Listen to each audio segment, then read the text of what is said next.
It's a well-known truth in the software development world that the longer a project goes on, the more difficult and expensive it becomes to add new features to that project. Code gets more complicated. Things that were meant to be temporary additions to get something out the door quickly are still there years later, and so on and so forth.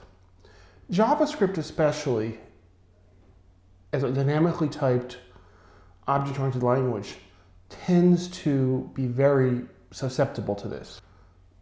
JavaScript breeds complexity, and not in a good way. Much of the complexity is just based around the fact it's got a bizarre model and things like that. This often results in code bases that a few years in are very difficult to maintain and very expensive to add new features to. Now, we've tried to resolve this with things like unit testing, test-driven development, which helps to some extent, but not as much as we might hope. Often bugs creep in at the point where different sections of the program interact with each other. Contracts between modules are often poorly or weakly enforced, or just flat out wrong.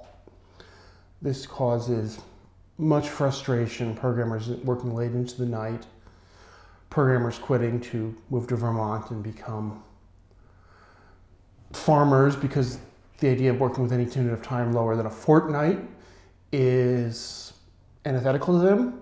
Bonus points if you know where that reference comes from. Leave a comment and let me know if you do.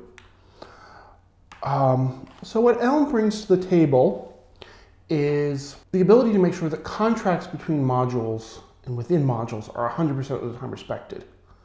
And if they don't, the compiler will quickly and easily tell you what's wrong. So that is a wonderful, powerful thing in that it reduces long-term costs. In our case study, which you can get if you in the link below, you will hear how TrueQ saved hundreds of thousands of euros by not having to hire as many developers, or not having developers to work on simply keeping all the code in sync by using Elm. So this is, I'd like to say, the business case for using Elm. It's not a technical case, or it's not exclusively a technical case. It's about saving money and time with a development team, a team made up of web developers who are, quite frankly, expensive.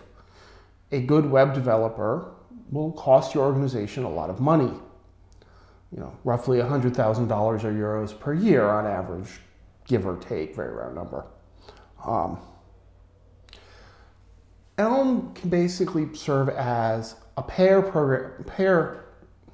to any of your developers by providing that feedback on what goes wrong very quickly so that it can't get into the code base.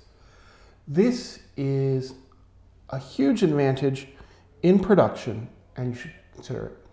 If you like this video and would like to see more like them, please click on the subscribe button below, and please share it on Twitter or Facebook.